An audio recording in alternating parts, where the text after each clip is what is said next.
नमस्कार सर्वांना. मी संकल्प फाउंडेशनच्या वतीने आपल्या सर्वांचे पुनश्च एकदा स्वागत करतो. आजच्या या संवाद सारथी व्याख्यानमालेच्या 119व्या पुष्पात मी सर्व श्रोत्यांचे अधिक स्वागत करतो. आजच्या या व्याख्यानमालेला सुरुवात करण्यापूर्वी आमच्या एनजीओ विषयी एक 5 मिनिटात माहिती देतो. नंतर आपण आजच्या ह्या व्याख्यानाला सुरुवात करूया.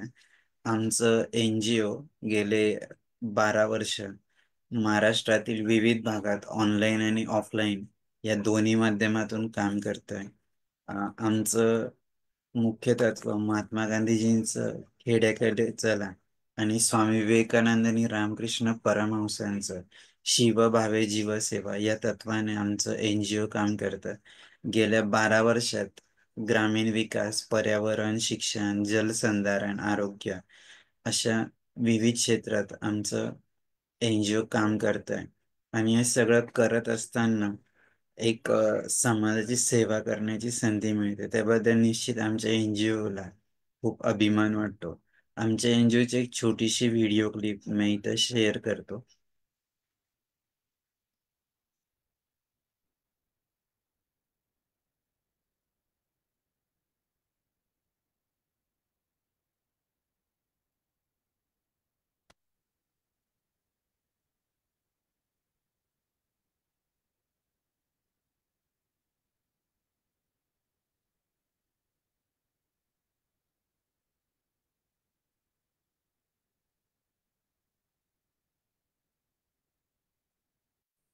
निर्माणों के पावन युग में हम चरित्र निर्माण न भूलें, स्वार्थ साधना की आंधी में वसुधा का कल्याण न भूलें। माना अगम गाध सिंधु है, संघर्षों का पार नहीं है, किंतु डूबना मझधारों में साहस को स्वीकार नहीं है। जटिल समस्या सुलझाने को नूतन अनुसंधान न भूले। निर्माणों के पावन युग में हम चरित्र निर्माण न भूले, स्वार्थ साधना की आंधी में वसुधा का कल्याण न भूले। शील विनय आदर्श श्रेष्ठता तार बिना झंकार नहीं है। शिक्षा क्या स्वर साध सकेगी यदि नैतिक आधार नहीं है। कीर्ति कौमुदी की गरिमा में संस्कृति का सम्मान न भूले।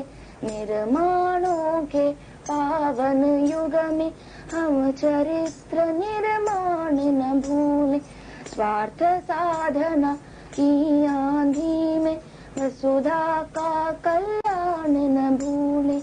आविष्कारों की कृतियों में यदि मानव का प्यार नहीं है, सुजन कोरोना काळात जेव्हा आमचं सर्व ऑनलाईन ऑफलाईन ऍक्टिव्हिटी बंद होते, तर आम्ही ऑनलाईन पद्धतीने संपूर्ण महाराष्ट्रात वेगवेगळ्या व्याख्यानाचे आयोजन केलं. ऑनलाईन पद्धतीने जेव्हा हे आयोजन केलं, तर अगदी ग्रामीण विकासापासून तर स्पर्धा परीक्षा मार्गदर्शन असेल, शेतीच्या रिलेटेड जे काही कृषी प्रक्रिया उद्योग आहे त्याविषयी मार्गदर्शन असेल, शेतीच्या विविध पद्धती, organic farming, millets farming, natural farming, yogic farming यावर आधारित शेतकऱ्यांना की जे प्रत्यक्ष त्या पद्धतीने शेती करतात त्यांचे पण व्याख्यानाचे आयोजन ऑनलाईन पद्धतीने केले. त्या संपूर्ण काळात जेव्हा कोरोना सुरू होता, तर लोक खूप जास्त स्क्रीन बघत होते. मग मोबाईलची असेल, टीव्हीची असेल, कम्प्युटरची असेल, तर त्यावर कसं कंट्रोल करायचं त्यासाठी आम्ही पालकांसाठी आणि विद्यार्थ्यांसाठी ऑनलाईन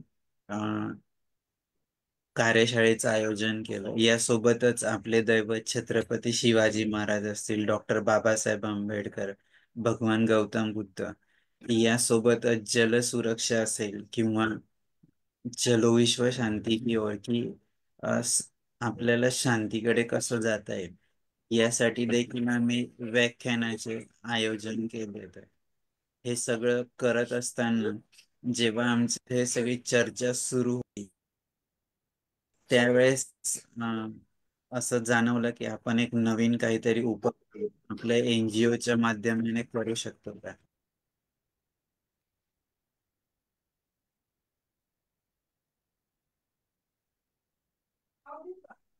आपल्या एनजीओच्या माध्यमाने नवीन उपक्रम सुरू करू शकतो का. आणि जेव्हा खूप लोकांशी चर्चा केली आमच्या एनजीओच्या पदाधिकाऱ्यांनी, तर आमच्या मुख्य मार्गदर्शिका भावनाताई विसपुते यांच्या सपोर्टने या संवाद सारथी व्याख्यानमालेची सुरुवात मुहूर्तमेढ रोवली गेली 15 ऑगस्ट 2022 ला, की ज्या दिवशी भारताचं 75वं स्वातंत्र्याचा अमृत महोत्सव होता आणि सगळा देश सेलिब्रेट करत होता. तर त्यावेळेस आम्ही ठरवलं की संवाद सारथी व्याख्यानमालेची सुरुवात करावी. आणि त्याचा मुख्य उद्देश की जे पण डिफरंटली एबल अपंग व्यक्ती आहेत, त्यांच्या जीवनात रोजच खूप सारा संघर्ष असतो. मग ते जीवन जगत असताना आपल्या ज्या उणिवा आहेत त्यावर कशी मात करतात, ते आपल्या उणिवावर मात करून आपल्या जीवनात बॅलन्सिंग कसं करतात, त्यासोबत ते जे आपण करिअर मध्ये आहेत त्यात स्वतः इतरांशी स्पर्धा करून कधी त्यांच्यासोबत कधी त्यांच्या पुढे जाण्याचा प्रयत्न करतात. आणि हे सगळं करत असताना स्वतःला सिद्ध पण करतात की, आणि आतापर्यंत जितकेही आमचे संवाद सारथीत महानुभाव आले, प्रत्येकाकडून आम्हाला नवीन गोष्टी ऐकायला मिळाल्या, शिकायला मिळाल्या. आणि आमच्या एनजीओला ही संधी मिळाली की आम्ही ते इतर लोकांपर्यंत पोहोचवू शकतोय ऑनलाईन माध्यमातून. तर निश्चितच याबद्दल आम्हाला खूप आनंद होत असतो, अभिमान वाटत असतो. मी जास्त वेळ न घेता आपले आजचे वक्ते अभिजित माळी सर यांचा परिचय करून देण्यासाठी डॉक्टर अनिता मॅडमला बोलवतो. त्यापूर्वी आपल्यासोबत जुळलेल्या अनुराधा मॅडम, भानसे सर, मुरलीधर गाडे सर, अजिंक्यजी, किरणजी, लता माळी, रेखा मॅडम, या सर्वांचं मी आजच्या ह्या संवाद सारथी व्याख्यानमालेत स्वागत करतो.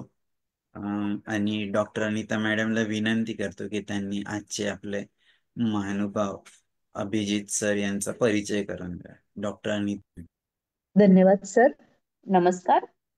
संकल्प फाउंडेशन सामनेर आयोजित संवाद सारथी या वेब संवाद सत्रातील पुष्प 119वे संवाद सारथी या वेब संवाद सत्रातील 119वे पुष्प गुंफण्यासाठी आपल्या अपंगत्वावर मात करत सामाजिक क्षेत्रात आपले वेगळे स्थान निर्माण करणारे आटपाटी जिल्हा सांगली येथील माया केअर फाउंडेशनचे समन्वयक माननीय अभिजित अशोक माळी सर आज आपणास वक्ते म्हणून लागलेले आहेत.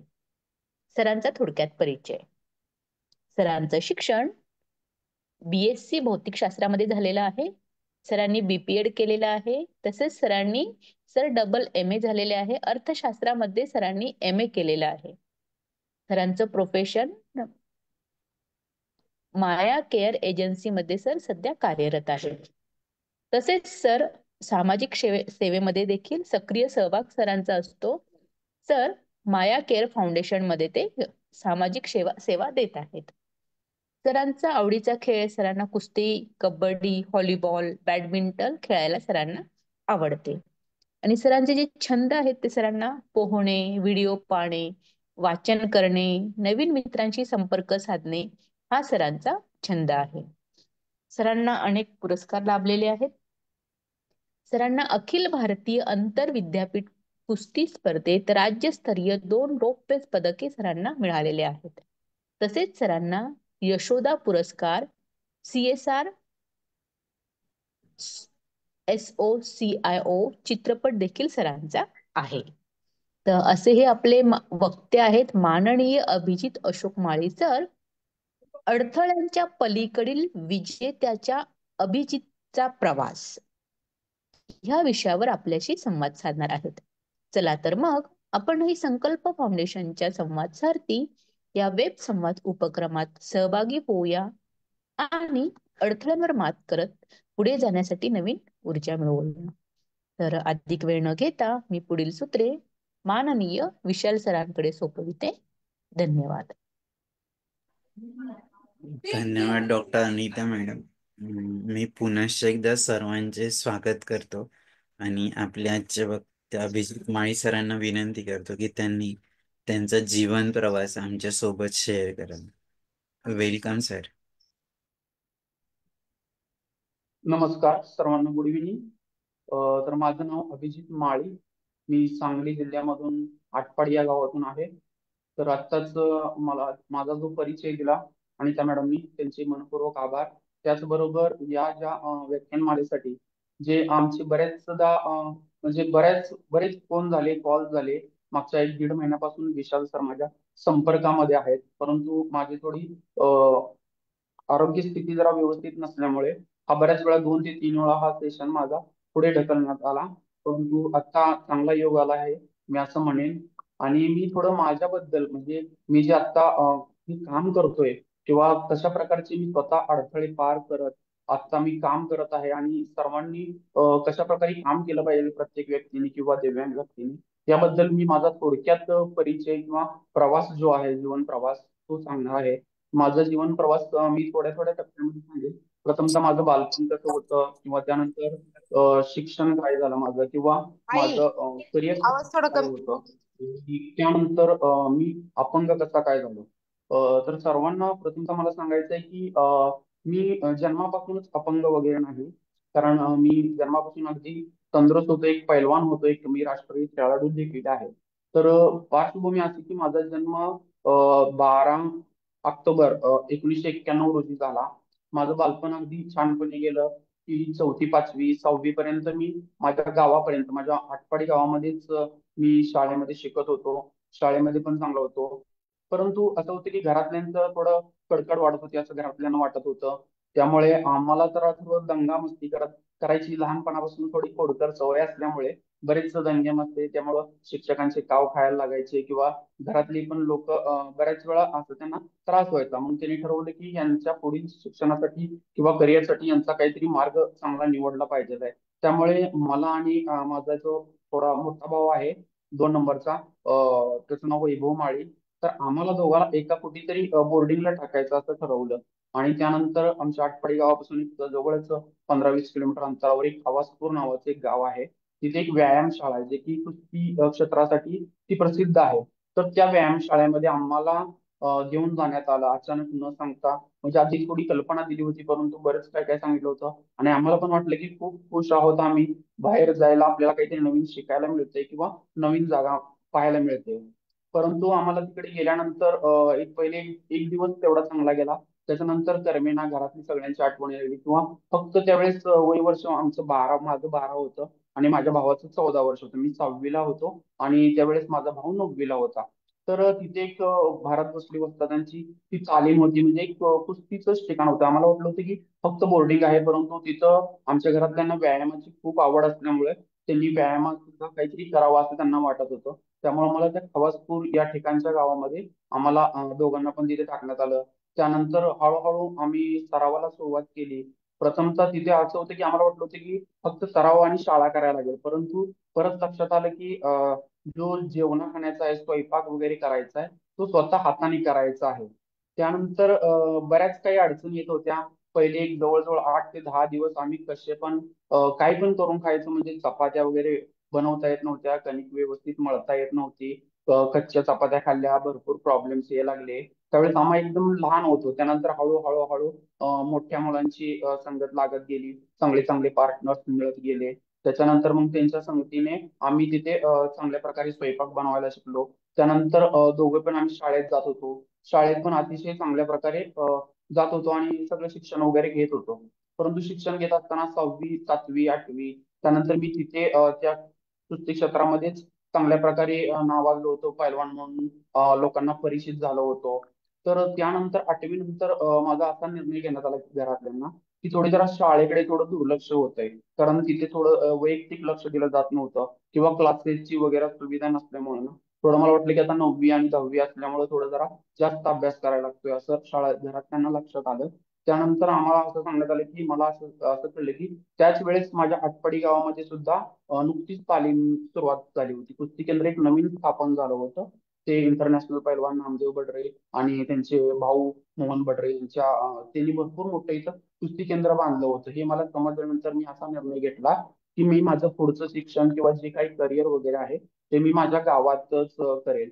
त्यानंतर खूपच आनंद झाला होता की परत घरी जायला मिळतंय आणि खूप छान वाटलं. त्याच्यानंतर मी तिकडून इथे आलो 9वीला. 9वी, 10वी, 11वी, 12वी म्हणजे माझं पूर्ण बाकीचं शिक्षण जे आहे ते माझ्या आटपाडी गावामध्येच झालं. त्यामुळे तिथे जरा थोडे वेगवेगळ्या प्रकारचे तंत्रशुद्ध प्रशिक्षण मिळालं कुस्तीचं. त्यामुळे चांगले म्हणजे स्पर्धेमध्ये चांगले जास्त चमकायला लागलो पहिल्यापेक्षा. त्यानंतर मी प्रथमतः 10वीला असताना मी 52 किलो दंड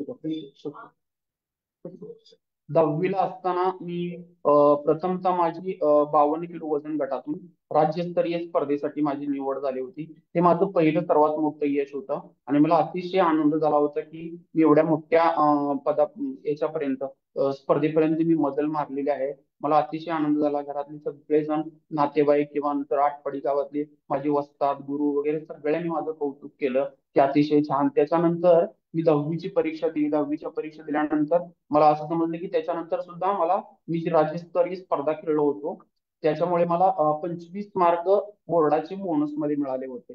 त्यानंतर सुद्धा मला खूपच आनंद झाला की जर का कुस्ती क्षेत्रामुळे सुद्धा आणखी माझ्या इकडे शैक्षणिक क्षेत्रामध्ये जर का वाढ होत असली गुणांची तर मी आणखी थोडं लक्ष दिलं आणि जास्त सराव करायला चालू केलं. त्याचबरोबर 10वी पास झाल्यानंतर पुढं असं होतं की आजकाल बरेच खेळाडू त्यावेळेस असं असायचं की बरेच खेळाडू जास्त शिक्षण घेत नसायचे. 10वी नंतर नॉर्मली आर्ट्स वगैरे घ्यायचे किंवा कोणी असंच बाहेर नोकरी वगैरे करायचे. परंतु माझ्या घरातल्यांनी, आई वडिलांनी, काका चुलत्यांनी वगैरे निर्णय असा घेतला की नाही, याला कुस्ती क्षेत्र तर याच्यामध्ये चांगलंच आहे, याच्यामध्ये वाढ होणारच आहे. त्याचबरोबर याला शैक्षणिक सुद्धा चांगली जोड पाहिजे, म्हणजे चांगल्या शिक्षण क्षेत्रामध्ये चांगल्या प्रकारचं शिक्षण घेतलं पाहिजे. तर त्यावेळेस थोडं डेअरिंग करून आम्ही मला प्रथमतः सायन्सला प्रवेश घेण्यास सांगितला. तर मला थोडं सायन्सला म्हटल्यानंतर थोडं जरा कसंच वाटत होतं, कारण की तिथे पूर्णपणे इंग्लिशमध्ये शिक्षण घ्यायचं होतं. माझं काही एवढं इंग्लिश चांगलं नव्हतं, अतिशय म्हणजे खराब इंग्लिश होतं. तर तरी पण थोडं थोडं मला येत होतं. मग मी त्याच्या जोरावर ठरवलं की नाही, मला करायचंय तर मी सायन्स मधून करून दाखवेल, काहीतरी करून दाखवेल. त्यानंतर मी 11वीला प्रवेश घेतला आमच्या आटपाडीमध्ये आबासाहेब खेवगुडकर कॉलेजला. त्याच्यानंतर मी तिथे शिक्षण पण घेत होतो, त्याच्यानंतर तालीम पण करत होतो. म्हणजे माझा दिनक्रम त्याचा सांगायला गेलं तर असा होता की मी रात्री तालमीमध्ये झोपायला जायचो.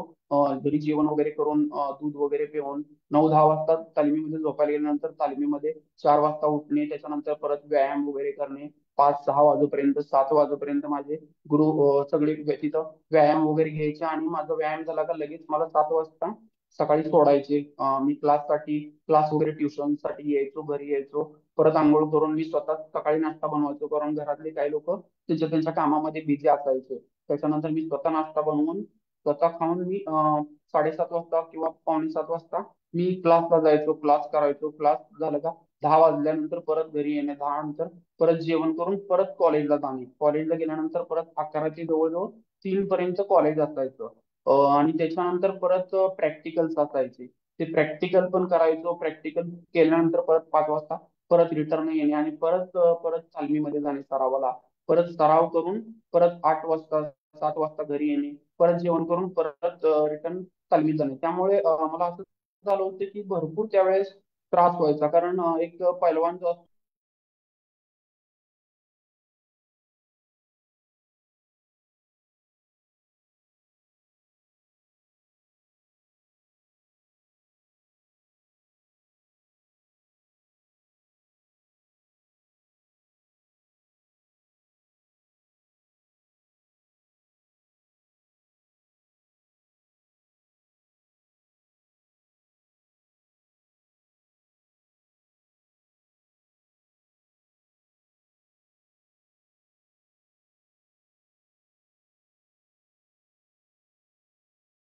हॅलो सर, माझा आवाज येतोय? हो, तुमचं कनेक्शन गेलं होतं मध्ये, परत आलं. ओके. हम्म. कनेक्शन केल्यामुळे प्रॉब्लेम झाला. तर त्यानंतर असा माझा बराच दिनक्रम चालू होता. दिवसभर स्पर्धा वगैरे करायचो. त्याच्यानंतर माझं असं झालं की शालेय स्पर्धा पण असतात. त्याच्या शालेय स्पर्धेमध्ये परत मला राज्यस्तरीय स्पर्धेमध्ये खेळण्याची संधी मिळाली. तिथे सुद्धा मी पार्टिसिपेट म्हणून झालो. तिथे वगैरे काही नंबर वगैरे पण मिळाला नाही. त्याच्यानंतर परत 12वीचं वर्ष आलं. त्याच्यानंतर परत आणखी दडपण थोडं वाढलं की आता महत्वाची परीक्षा आहे आणि या काळामध्ये आपल्याला कसं पुढे जायचं. त्यामुळे एवढं थोडं कॉलेजमध्ये जे काही शिक्षण घेत होतो त्याचं थोडं थोडं कळत होतं, परंतु मनामध्ये भीती होती की 12वीचा टप्पा माझ्या घरामध्ये आतापर्यंत कुणी क्लिअर केला नव्हता. कारण पहिल्यांदाच मी क्लिअर केला होता 10वीचा टप्पा पण, आणि 12वीचा टप्पा पण. मला ठरवलं होतं की मी पूर्णपणे शिक्षण घेणार, पूर्णपणे शेवटपर्यंत. म्हणजे घरामध्ये जे कोणी करू शकले नव्हते ते मला करून दाखवायचं होतं असं. त्याच्यानंतर मी 12वीला सराव पण चालू ठेवला आणि प्लस माझं कॉलेजचा स्टडी पण चालू ठेवला. असं करत करत असताना मग 12वी मध्ये सुद्धा माझा स्टेटसाठी निवड झाली. राज्यस्तरीय स्पर्धेसाठी परत एकदा निवड झाली. त्याच्यानंतर मी राज्यस्तरीय स्पर्धेला गेलो. तिथे माझा दुसरा नंबर बसला राज्यामध्ये. ते सुद्धा माझं भरपूर कौतुक झालं. त्याच्यानंतर रिटर्न आलो आणि त्याच्यानंतर थोडं काही ठरवलं की आता थोडं कुस्तीकडे थोडं कमी लक्ष देऊन थोडं शिक्षणाकडे जास्त लक्ष द्यायचं ठरवलं. त्याच्यानंतर अभ्यास वगैरे चालू झाला, तरी पण त्या त्या पिरियडमध्ये माझा व्यायाम वगैरे सगळा काही चालूच होता. त्याच्यानंतर परीक्षाही झाली आणि एक दिवशी मला असं दडपण आलं की एक पेपर, केमिस्ट्रीचा पेपर होता आणि तो केमिस्ट्रीचा पेपर मला अतिशय म्हणजे अतिशय आवड गेला होता. तर मला माझ्या मनामध्ये सारखी भीती होती की नाही, मी आता फेलच होणार आहे, त्यामुळे आता मला रिटर्न तयारी करावी लागणार आहे. तेव्हा मला खूप नैराश्य आल्यासारखं वाटत होतं. परंतु ज्यावेळेस रिझल्ट लागल्यानंतर मला पास झालं हे कळालं. परंतु मला थोडं आश्चर्य पण वाटलं की मी पास कसा काय झालोय. थोडा आनंद पण होता आणि आश्चर्य पण वाटत होतं. तर त्यानंतर माझ्या असं लक्षात आलं की जे मी राज्यस्तरीय कुस्ती क्षेत्रातून स्पर्धा खेळलो होतो, तर त्या परीक्षेचा नियम पण, केंद्राचा नियम पण असा होता की जो खेळाडू राज्यस्तरीय स्पर्धा खेळतो त्याला एक्स्ट्रा 25 बोनस गुण दिले जातात. तर बरोबर मी केमिस्ट्रीमध्ये तसं बघायला गेलं तर फेलच झालो होतो. परंतु जे माझे ग्रेस गुण माझ्या 25 होते, त्याच्यातले 4 गुण त्या केमिस्ट्री विषयामध्ये टाकून मला पास करण्यात आलं होतं आणि त्याच्यामुळे मी पास झालो होतो. याचा मला अतिशय आनंद झाला. म्हणजे मला समजत सुद्धा नव्हतं की मी आज काय केलंय. स्वतःलाच मला अभिमान त्यावेळेस खूप खूप वाटत होता अतिशय. त्याच्यानंतर माझी 12वी अशा प्रकारे चांगल्या प्रकारे झाल्यानंतर मी ठरवलं की नाही, आता रेसलिंग पण सोडायचं नाही, कुस्ती पण सोडायचं नाही मला खेळ, आणि मला माझं शिक्षण पण नेहमी चालूच राहिलं पाहिजे. त्याच्यानंतर परत 12वीचा टप्पा गाठल्यानंतर परत असं झालं की आता कुठल्या याच्यामध्ये शिक्षण घ्यायचं, पुढे काय करायचं. तर पुढे असं पर्याय येत होते की इंजिनिअरिंग येत होतं, वेगवेगळे क्षेत्र येत होते किंवा काय करायचं. तर माझ्या परत असं लक्षात आलं की इंजिनिअरिंगला वगैरे गेल्यानंतर तिथे मला बाहेर जावं लागणार आणि बाहेर माझ्या कुस्तीचा सराव होणार नाही, प्रॅक्टिकल्स वगैरे. तर त्यामुळे आमच्या घरातल्यांची अशी चर्चा झाली की याला आता पुढे शिक्षण कुठल्या प्रकारे घ्यायचं. तर नॉर्मल आर्टलाच BA ला वगैरे टाकायचं, आतापर्यंत सायन्सनं शिकलेला आहे. तर मग परत एक पर्याय निघाला की माझ्या गावामध्येच BSc चे केंद्र आहे आणि BSc चं कॉलेज आहे. तर परत ठरलं की BSc आपण करू शकतो. तर मग चांगली गोष्ट आहे म्हटल्यानंतर परत माझ्या वडिलांनी कॉलेजच्या, आमच्या आटपाडी कॉलेजच्या बऱ्याच सरांशी, काळे सरांशी वगैरे चर्चा करून आम्ही ठरवलं की नाही, आता याला BSc करायची आणि ते BSc करायचं आणि त्याचा सराव पण चांगला होईल. त्याच्यानंतर मी परत BSc ला ऍडमिशन टाकलं. BSc ला ऍडमिशन टाकल्यानंतर पहिल्यांदा असं झालं की थोडं कॉलेजमध्ये लहरीपणा जास्त वाढला. शिक्षणाकडे जास्त लक्ष दिलं नाही, जास्त इकडे तिकडे फिरण्यात आणि कुस्ती क्षेत्राकडे जास्त लक्ष दिलं. त्याच्यानंतर युनिव्हर्सिटीच्या स्पर्धा पण मी खेळलो, परंतु तिथे पण काही म्हणावं असं यश मिळालं नाही. त्यामुळे माझं फर्स्ट इयर मी पूर्णपणे फेल झालो. फक्त मला एक का दोनच सब्जेक्ट मध्ये मी पास झालो होतो. परत ठरवलं की आता काय करायचं, फेल झालाय तर परत निराश झालो की आता म्हणलं आता नाहीच कॉलेज करायचं, आता फक्त टेस्टिंग वरच लक्ष द्यायचं. तर परत मला घरातून सांगितलं की नाही नाही, फेल झाला तरी काही हरकत नाही, आपल्याला परत अजून काहीतरी करून दाखवायचं. परत मी रिटर्नची एक्झाम देऊन परत मी सेकंड इयर पण कम्प्लीट केलं, फर्स्ट इयर कम्प्लीट केलं, सेकंड इयर कम्प्लीट केलं आणि थर्ड इयरला मी परत फिजिक्स विषयामध्ये प्रवेश घेतला. फिजिक्स विषयामध्ये प्रवेश घेतला. त्याच्यानंतर पण ते माझं कॉलेजचे प्रॅक्टिकल वगैरे पूर्ण चालू होतं आणि माझा अतिशय चांगला, म्हणजे मी ग्रॅज्युएशन पण चांगल्या मार्काने अतिशय पास झालो. आता ग्रॅज्युएशनचा टप्पा पण पास झाला होता. कुस्ती पण अतिशय चांगल्या प्रकारे मी खेळत होतो. माझं नाव पूर्णपणे गाजलेलं होतं. पूर्णपणे मला नावाजत होते लोक, की तू काहीतरी करू शकतोस, पुढे काहीतरी करू शकतोस. मी ठरवलं होतं की कुस्ती क्षेत्रातून पुढे जाऊन मला काहीतरी करिअर करायचं. त्या दृष्टीने मी करिअरचे पण ऑप्शन शोधत होतो. तर ग्रॅज्युएशन झाल्यानंतर असं समजलं की मला एमएससी करता येणार नाही, कारण एमएससी ला खूप थोडं जरा स्ट्रिक्टली असतं आणि थोडं थोडं हे पण वाटत होतं. मग मी असा विचार केला की या कुस्ती क्षेत्राशी निगडीत कुठलं शिक्षण वगैरे मला घेता येईल का. तर त्यावेळेस मला असं पर्याय समजलं की bachelor of physical education, BPEd, म्हणजे जे स्कूल्समध्ये किंवा कॉलेजमध्ये जे फिजिकल टीचर्स असतात, तर त्याच्यासाठी आपण बीपीएड वगैरे कोर्स करू शकतो. त्याच्यानंतर माझा निकाल लागल्यानंतर मी मिरज येथील कॉलेजशी कॉन्टॅक्ट केला आणि तिथे ठरवलं की मला तिथे ऍडमिशन घ्यायचं आहे. आणि तिथे मी आणि माझा एक मित्र आहे आशिष देशमुख, त्या दोघांनी मिळून जाऊन त्या कॉलेजची भेट घेतली. कॉलेज ऑलरेडी एक महिन्यात चालू झालं होतं. एक महिन्यात चालू झालं होतं कारण आमचा बीएससीचा निकाल थोडा लेट लागल्यामुळे. त्याच्यानंतर मी तिथे थोडं ऍडमिशनसाठी बऱ्याच प्रयत्न केला, परंतु ऍडमिशन माझं कन्फर्म होत नव्हतं. त्याच्यानंतर आमचे मित्र श्रावण पडळकर किंवा नामदेव भद्रे बसतात,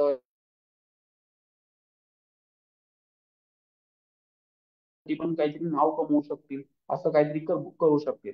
त्याच्यानंतर कॉलेजने आम्हाला ऍडमिशन पण दिलं आम्हाला दोघांना. त्यानंतर आम्ही कॉलेजवरचं पूर्ण प्रॅक्टिकल करायचो सकाळचं. म्हणजे कॉलेजवर सुद्धा फिजिकल, तिथं पूर्णपणे प्रॅक्टिस असायचं फिजिकलचं. त्याच्यानंतर दुपारी लेक्चर्स व्हायचे, त्याच्यानंतर परत प्रॅक्टिकल्स असायचे, लेसन्स असायचे. असा काळ असत असताना ते थोडं जरा आउटसाईडला होतं सांगलीपासून ते कॉलेज. त्याच्यामुळं मला थोडं असं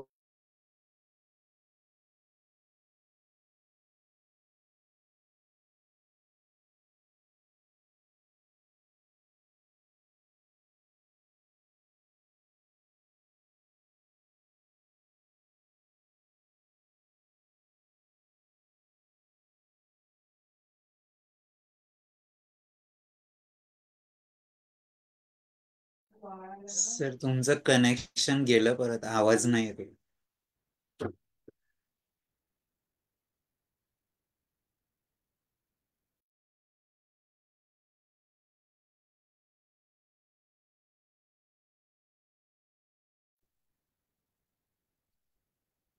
हॅलो, आवाज येतोय सर?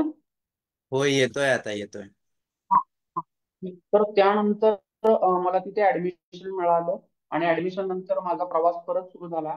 परत कुस्तीच्या केंद्रासाठी माझी परत शोधाशोध सुरू झाली की जवळ कुठे कुस्तीचं केंद्र आहे का. त्याच्यानंतर माझ्या लक्षात आलं की तिथून जवळजवळ 12 ते 15 किलोमीटर अंतरावरती एक वसंतदादा कुस्ती अकॅडमी नावाचं केंद्र आहे.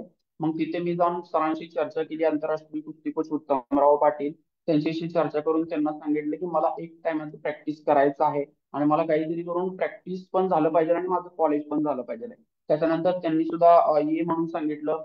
सरांनी, शाळेतले सरांनी पण, काळे सर वगैरे माझे बीपीएडचे सर आहेत प्राध्यापक, त्यांनी सुद्धा मला पूर्ण स्टाफनी परवानगी दिली की ठीक आहे, आम्ही तुला संध्याकाळी 1 तासासाठी आम्ही तुला प्रॅक्टिससाठी सोडू शकतो.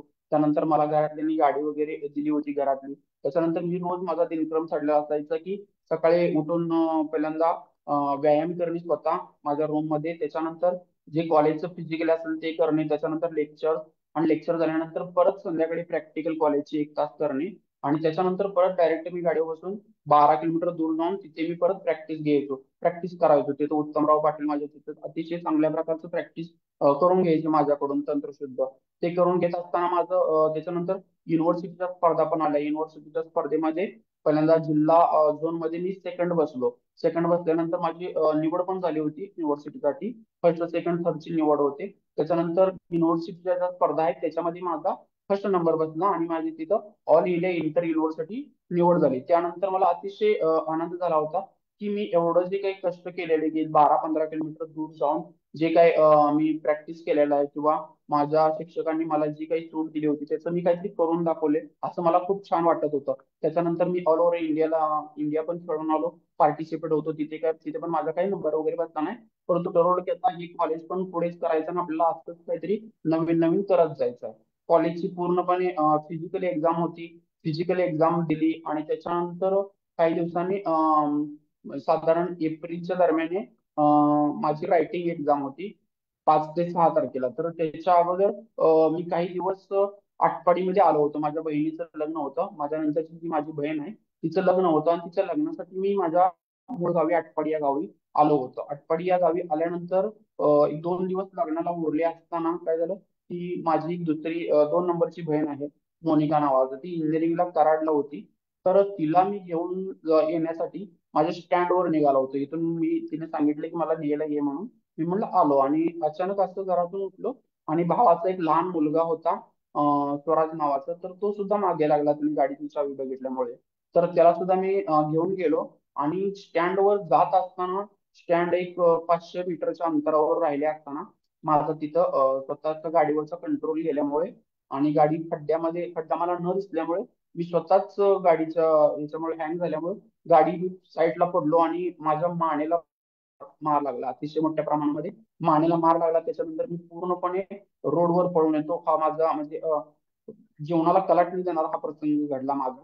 आणि त्याच वेळेस मला समजलं की माझं छातीपासूनचं खालचं पूर्णपणे सेन्सेशन गेलेलं आहे. मला कुठल्याही वेदना वगैरे होत ना, संवेदना जाणवत नाहीत. मानेमध्ये भरपूर वेदना होत आहेत. त्याच्यानंतर आम्हाला असं वाटलं की जवळच्या घरातल्यांना वगैरे बोलवून हॉस्पिटलमध्ये नेण्यात आलं. की मला वाटलं की आपल्याला आता एक 2-4 दिवस थांबायला लागणार, 8 दिवस थांबायला लागणार वगैरे वगैरे असं वाटलं होतं. परंतु तसं काहीच झालं नाही. डॉक्टरांनी सांगितलं की ऑपरेशन करायला लागेल. पुन्हा हॉस्पिटल येथे ऑपरेशन करायचा दिवस आला आणि माझ्या घराच्या तर घरामध्ये तर माझ्या बहिणीच्या लग्नाची वगैरे सगळी तयारी झाली होती.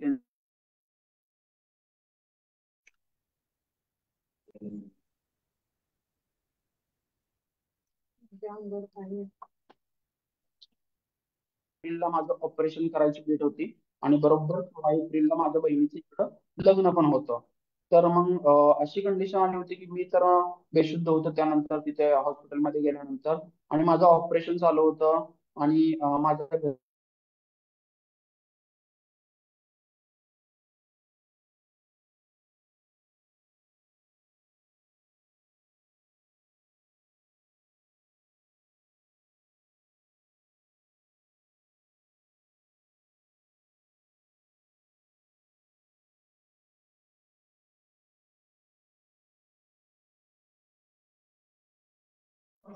तुमचा आवाज गेला परत आणि व्हिडिओ पण. हा, बोला अभिजितजी.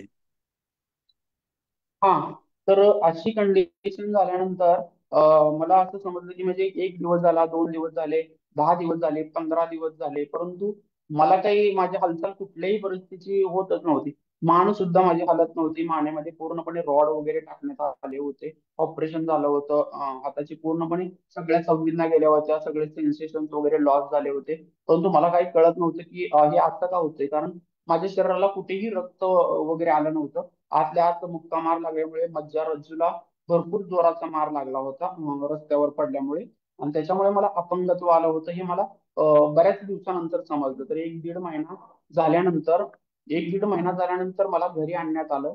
डॉक्टरांनी सांगितलं की त्यांना घरी घेऊन जावं म्हणून आणि घरी घेऊन गेल्यानंतर मग मला तिथे माझ्या घरामध्ये माझी पूर्णपणे ट्रीटमेंट चालू झाली. डॉक्टर वगैरे येणं, फिजिओथेरपी वगैरे माझे वडील करत होते, माझे भाऊ बहीण सगळे मला पूर्णपणे फिजिओथेरपी वगैरे करत होते.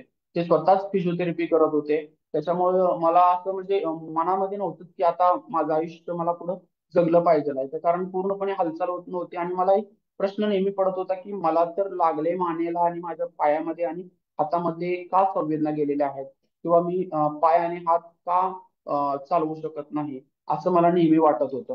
त्याच्यानंतर त्याच्यानंतर काही वेळाने काय झालं की थोड्या दिवसानंतर मला हळूहळू वाटायला लागले की नाही आपण आता काहीतरी केलं पाहिजे आहे, काहीतरी झालं पाहिजे आहे. बरेच उपचार वगैरे झाले, वेगवेगळ्या प्रकारच्या थेरपीज वगैरे. त्याच्यामध्ये पूर्णपणे बेडवर झोपून असल्यामुळे माझ्या शरीराला भरपूर जखमाही झाल्या होत्या. त्या जखमांना साफ करणं किंवा काय करणं अशा सगळे प्रकारचे घरातले सगळे अतिशय चांगल्या प्रमाणे प्रयत्न करत होते. मला नेहमी धीर देत होते, परंतु माझं काय रडणं थांबत नव्हतं. मी दिवसातून दिवसभर रडत राहायचो की मला का असं झालेलं आहे किंवा मला हे नक्की काय होतंय. अशा परिस्थितीमध्ये राहत असताना मला भरपूर म्हणजे भरपूर त्रास झाला. त्याच्यानंतर घरातल्यांनी चांगल्या प्रकारे धीर दिला. बऱ्याच ठिकाणी ऑपरेशन झाले, सगळं करून बघितलं. त्याच्यानंतर सुद्धा त्याच्यानंतर सुद्धा काही दिवसांनी ठरवलं की नाही आपल्याला आता काहीतरी करायचं आहे. जरी अपंगत्व आलं असलं तरी याच्यातून पुढे काहीतरी सावरायचं आहे. एवढं मोठं जरी आपल्याला हे झालं असेल, कारण मला ज्यावेळेस ऑपरेशन मधून बाहेर आलो होतो म्हणजे ऑपरेशन मध्ये मला शुद्ध आली होती त्यावेळेस माझ्या गावचेच डॉक्टर होते किरण लाळे म्हणून. तर त्यांनी मला एक सांगितलं होतं की अभिजित तुझा पुनर्जन्म झालेला आहे, तर इथून पुढचं जगणं हे तुझ्या हातामध्ये आहे. तू कसं घरातल्यांना कशा प्रकारे धीर द्यायचा वगैरे काय करायचं हे तू स्वतः बघ. तर त्यावेळेस मला त्याचा अर्थ समजला नव्हता. परंतु एक 1.5 ते 2 महिन्यानंतर मी स्वतः सर्च चालू केलं की बाबा ही नक्की मला का लागलेलं आहे आणि माझे हात वगैरे काय उचलत नाही. तर त्यानंतर मला हळूहळू समजत गेलं की ही स्पायनल कॉर्ड इंजुरी मला झालेली आहे आणि ह्या इंजुरीमुळे आपल्याला असं असं टेन्शन येत नाही. तर खूप मोठा धक्का होता की ऍक्सेप्ट करणं. घरातल्यांनी तर सगळ्यांनी ऍक्सेप्ट केलं होतं ऑलरेडी, परंतु मला स्वतःला ऍक्सेप्ट करता येत नव्हतं की कारण मी खेळाडू असून मला असं का झालं की नेहमी आपल्याला असंच वाटत असतं की मलाच का झालं किंवा मीच का याच्यामधून. बऱ्याच लोकांना का नाही, बाकीच्यांना काय नाही, मीच का नाही, माझं एवढं चांगलं चाललं होतं हे वगैरे वगैरे. परंतु असं ठरवलं की एके दिवशी असं झोपत असताना त्रास वगैरे होतच होता. तर असं ठरवलं की आपल्याला बहुतेक काहीतरी असं परमेश्वराने ठरवलं असेल की याच्यामध्ये ताकद किती आहे किंवा ज्यावेळेस मला माझ्या स्वतःला असं वाटलं की ज्यावेळेस आपले सगळे दरवाजे बंद होतात त्यावेळेस अचूकच कुठले तरी परमेश्वराने एखादा दरवाजा ऑटोमॅटिकली उघडलेला असतो. तो दरवाजा शोधायला थोडी चांगल्या नजरेची गरज असते. तर त्या नजरेने मी माझं हे चालू केलं. मन माझं सांगत होतं की नक्की तुला काहीतरी पुढे जायचं आहे किंवा या परिस्थितीतून घराला पण आधार द्यायचा आहे. कारण घरामध्ये सुद्धा वातावरण अतिशय बिकट परिस्थितीत होतं की काय होतंय याचं किंवा काय याला त्रास होतोय किंवा याला का झालं. कारण मी घरामध्ये माझ्या आई वडिलांना मी एकुलता एक होतो आणि मला 4 बहिणी. आमचं फॅमिली कुटुंब जरी असली, जॉईंट फॅमिली असली तरी माझे काका काकी पण माझ्या घरामध्येच राहतात. त्यांना 2 मुली आणि त्यांना सुद्धा 2 मुली. तर असं पूर्णपणे चांगलं कुटुंब असताना सुद्धा मलाच का झालं असं नेहमी मला वाटत होतं. तरी पण ठरवलं की नाही याच्यातमधून हारायचं नाही, पुढे जायचं. त्याच्यानंतर हळूहळू फिजिओथेरपी वाढवली, स्वतःमध्ये हिंमत ठेवून स्वतः चांगल्या प्रकारे फिजिओथेरपी घ्यायला सुरुवात केलो. हळूहळू पहिल्यांदा प्रथमतः मोबाईल वगैरे वापरता येत नव्हता, पहिले 2 ते 3 तास. त्याच्यानंतर 3 वर्षानंतर माझे हात वगैरे थोडे थोडे वर उचलायला लागले, तर मग थोडं काहीतरी वाटायला लागलं की आपण काहीतरी केलं पाहिजे, काहीतरी केलं पाहिजे. त्यानंतर हळूहळू मला मोबाईल वापरायला यायला लागला. फक्त कोणाला कॉल लावणे किंवा काय करणे अशा प्रकारचं मी मोबाईल वापरायचो. हळूहळू मोबाईल वापरत असताना ते 4 वर्षानंतर माझ्या असं लक्षात आलं की मला काहीतरी सारखं मोबाईल वापरताना मान दुखायला लागली. तर मग मी असंच झोपून एक दिवशी असं सर्च करत होतो की माझ्या छातीपासून जरी काही चालत नसलं तरी माझं मला बोलता वगैरे येतं, मान वगैरे हलवता येत होती बऱ्यापैकी. तर याच्यातून मी पुढे कसं काय करू शकतो. तर असं मोबाईलवर आता काही टच किंवा दुसरा काही ऑप्शन आहे का असं सर्च करत असतानाच माझ्या लक्षात आलं की मोबाईलवर सर्च करत असताना एक स्टेलस नावाचा एक पेन येतो आणि तो स्टेलस वर क्लिक केल्यानंतर चालतो. मग तो स्टेलस जरी आणला तर हातात धरता येणार नाही. मग असं ठरवलं की तोंडामध्ये मी तो होल्ड करू शकतो. तर तोंडामध्ये होल्ड करू शकतो म्हटल्यानंतर त्याच्यावरती माझं काम सुरू झालं.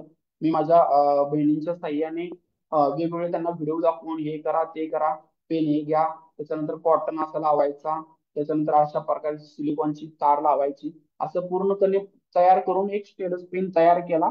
आणि त्याच्यानंतर तो तोंडामध्ये यूज करून एका साईडला झोपल्यानंतर मी हळूहळू वापरायला लागलो. तर मला पहिल्यांदा भरपूर त्रास व्हायचा, परंतु मला वाटायचं की नाही मी जरा काहीतरी करतोय. कारण मला स्वतःला बटणं दाबता येत होती, कोणाला कॉल लावता येत होता, याचं मला अतिशय छान वाटायला लागलं. त्याच्यानंतर हळूहळू ते मोबाईलचा मी प्रयत्न जो सराव असतो तो सराव आणखी चांगल्या प्रकारे वाढवत वाढवत गेलो. त्याच्यानंतर असं हळूहळू युट्यूब बघायला चालू केलं. फेसबुकचे जे लोक होते माझे मित्र होते त्यांच्याशी कनेक्शन व्हायला चालू होतं. कारण गेल्या 4-5 वर्षात ज्या हँडिकॅप झाल्यानंतर 4-5 वर्षात कुठल्याही मित्रांचा कॉन्टॅक्ट नव्हता. मित्र यायचे बघायचे आणि निघून जायचे. परंतु मला त्यांच्याशी बोलण्याची इच्छाच होत नसायची की स्वतःहून मी काय बोलावं आणि काय करावं. माझे गुरु यायचे, वस्ताद पैलवान मंडळी म्हणजे सगळे कुटुंब यायचे मला बघायला आवर्जून एवढ्या लांबवरून. हॉस्पिटलमध्ये तर बऱ्याच गर्दी होती. परंतु सगळं करून सुद्धा मला असं वाटायचं की नाही आता आणखी पुढे काहीतरी केलं पाहिजे. मग ते करत असताना माझ्या असं लक्षात आलं की युट्यूब वगैरे चालवत असताना साधारण 2019 ते 20 वीसच्या दरम्यान एक असाच मला मेसेज आला की हँडिकॅप म्हणजे दिव्यांग लोकांसाठी रोजगाराची सुवर्ण संधी आहे म्हणून. मग मी असं ठरवलं होतं की अंदाज म्हणजे ट्रायल म्हणूनच की कुठल्या प्रकारची सुवर्ण संधी. म्हणजे मी तर आता दिव्यांग आहे, मी माझे हात वगैरे चालवू शकत नाही, काय चालवू शकत नाही, परंतु मी फक्त बोलू शकतो. तर बोलायचं वगैरे काम वगैरे काय असेल का तर त्याच्यामध्ये स्पष्टपणे लिहिला होता की तुम्ही फोनवर बोलू शकता किंवा डेटा एंट्री करू शकता किंवा काय काय करू शकता. तर मी ट्रायल म्हणून असाच त्या संस्थेच्या माया केअर या संस्थेला मी माझा सीव्ही पाठवला. अपडेटेड मी स्वतःच सीव्ही कसा, त्यावेळेस सीव्हीचा अर्थ पण माहित नव्हता. तर सीव्ही म्हणजे काय हे पूर्णपणे युट्यूबवर सर्च केलं आणि त्याप्रमाणे मी माझ्या माहितीचा पूर्णपणे सीव्ही वगैरे तयार केला. सीव्ही वगैरे तयार केल्यानंतर मग मी तो संस्थेला पाठवला. तर संस्थेची पात्रता तर अशी काहीच नव्हती शिक्षणाची, परंतु माझं शिक्षण तर त्यावेळेस फक्त ग्रॅज्युएशन झालं होतं आणि त्याच्यानंतर जी माझी बीपीएड जी मी करत होतो तर त्याची एक्झाम पण माझी अर्धवट राहिलेली होती, कारण मी फिजिकल एक्झाम दिली होती, रायटिंगची फक्त एक्झाम राहिली होती. तर मग मी ते पण मी मनात धरून माझ्या घरातल्यांना सोबत घेऊन मी रायटर घेऊन ती माझ्या इथून रोज 100 किलोमीटर येऊन जाऊन करून 6 दिवस ती रायटर घेऊन मी एक्झाम दिली. रायटर घेऊन एक्झाम दिली, बीपीएड ची एक्झाम सुद्धा मी पास झालो. त्याच्यानंतर सुद्धा आणखी थोडा आत्मविश्वास आला की मला बरं वाटायला लागले की जसं मी बीपीएड केलं होतं तर ते आता मी पास तर झालोय, कारण मी पास झालो नव्हतो एक्झाम दिली नसल्यामुळे. तर पास झाल्यानंतर खूप छान वाटलं. त्याच्यानंतर परत जे काही मायाकेरचा मी संस्थेला मेल पाठवला होता तर त्याचा रिप्लाय आला की हो तुम्ही तुमच्या इंटरव्ह्यू साठी तयार राहा, तुमच्याकडून तुम्हाला कॉल येईल. त्याच्यानंतर ज्योती मोरे मोरे मॅडम म्हणून आहेत, त्या सुद्धा दिव्यांगच आहेत. तर त्याचा मला कॉल आला आणि त्यांनी माहिती सांगितली की मला तुला असं असं काम दिलं जाईल किंवा हे केलं जाईल आणि तुझा पुढचा जो इंटरव्ह्यू आहे तो आमचे संस्थेचे फाउंडर मंजिरी गोखले जोशी या तुला घेतली व्हिडिओ कॉलवरती. आणि त्याच्यानंतर 4-5 दिवसानंतर परत माझा इंटरव्ह्यू घेण्यात आला. मग मी इंटरव्ह्यू मध्ये पूर्णपणे माझी सांगितली कंडिशन की मी कुठल्या प्रकारचं काम करू शकतो. मी त्यांना स्पष्ट सांगितलं की मला कोणत्याच प्रकारची माझ्या हाताची वगैरे हालचाल होत नाही, परंतु मी मोबाईल जो आहे तो तोंडामध्ये स्टेरस पेन होल्ड करून त्या प्रकारे मी तो टच करू शकतो. हे सांगितल्यानंतर त्यांना थोडं जरा विशेष वाटलं, परंतु त्यांनी सांगितलं की हा छान आहे, तुमचा काही प्रॉब्लेम नाही, तुमच्या डिसेबिलिटीची इथे काही संबंध नाही. तर तुमच्या कामाशी संबंध आहे, तुम्ही काम कशा प्रकारे कराल, तुम्हाला जे काय आहे ट्रेनिंग वगैरे पूर्णपणे दिलं जाईल. त्याच्यानंतर मग मी तिथे जॉईन झालो. माया केअर या संस्थेला जॉईन झाल्यानंतर प्रथमतः मला कॉलिंगचं वगैरे काम देण्यात आलं. त्यामुळे मी बोलण्यात मला अतिशय छान वाटायचं की मला नेहमीच असा छंद होता की नवनवीन मित्र जोडणे किंवा नवनवीन लोकांशी कॉन्टॅक्ट वगैरे करणे. तर त्यानंतर मी हळूहळू कॉलिंग मध्ये अतिशय चांगल्या प्रकारे काम करायला लागलो. त्यानंतर मला आणखी चांगल्या प्रकारे काम देण्यात आलं आणि अचानक माझी बँक डिटेल्स वगैरे घेतले आणि त्याच्यानंतर माझ्या अकाउंटवरून पैसे सुद्धा यायला लागले या संस्थेच्या माध्यमातून. तर प्रथमतः पैसे आल्यानंतर मला एक इतका आनंद झाला होता, तो आनंद मी तुम्हाला शब्दामध्ये सांगू शकत नाही. कारण गेली 5 ते 7 वर्ष मी बेड रेस्ट असल्यामुळे मला कुठल्याही प्रकारचं काम नाही. जे काही माझा मोबाईलचा जरी रिचार्ज जरी मारायचा असेल माझ्या घरातल्या ज्या लोकांच्या पैशाने मारायचो किंवा ज्या काही वस्तू काही आणायच्या असतील त्या घरातल्या पैशाने आणायचो. तर त्यावेळेस मला असं वाटलं की यार मी फक्त बोलून जर का वरच्यावर जर का फक्त मी बोलून जर का एवढे पैसे माझ्या अकाउंटला येत असतील तर मी पूर्णपणे याच्यामध्ये जर का झोकून दिलं तर किती चांगल्या प्रकारे काम होईल. तुम्ही पुढे मग ठरवलं की नाही याच्यामध्येच मला काम करायचंय.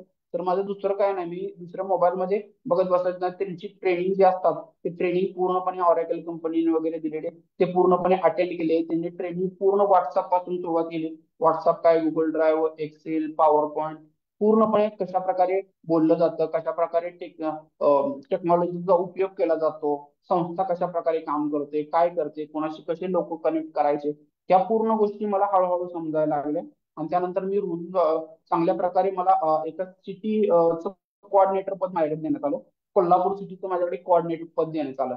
तर कोल्हापूरमध्ये या संस्थेचं काम वाढवायचं असं माझ्या टार्गेट देण्यात आलं. आणि त्याप्रमाणे मला थोडं बोलायला जास्त आवडत असल्यामुळे नवीन नवीन माझ्या मित्रांच्या सहाय्याने नवीन नवीन लोकांचे कॉन्टॅक्ट वगैरे काढून त्या लोकांना कॉन्टॅक्ट करून संस्थेबद्दल माहिती सांगून तर ती अतिशय छान त्यांना पण संस्था आवडली.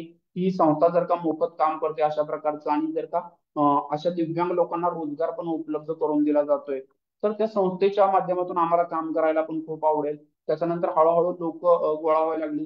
त्यानंतर संस्थेचं काम पण अतिशय चांगल्या प्रकारे व्हायला लागलं. त्याच्यानंतर परत मला आणखी 4 ते 5 शहरांची सम कोऑर्डिनेटर पद देण्यात आलं. त्यानंतर तिथेही माझं मी कामाची जी घोडदौड आहे ती मी चालूच ठेवली. त्याच्यानंतर मला काही दिवसानंतर महाराष्ट्र स्टेट कोऑर्डिनेटर पद देण्यात आलं.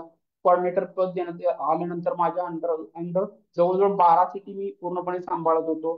त्याच्यानंतर हळूहळू माझ्या खालील हाताखाली सुद्धा काही लोकांना टीम देण्यात आली, जे की वेगवेगळ्या प्रकारचे दिव्यांगत्व असणारे वेगवेगळ्या भागातून आलेले त्या लोकांची टीम देण्यात आली. त्याच्यानंतर मी त्यांना सुद्धा मार्गदर्शन करायचो, कशा प्रकारे काम करायचं. त्याच्यानंतर माझ्या पेमेंटमध्ये सुद्धा वाढ झाली.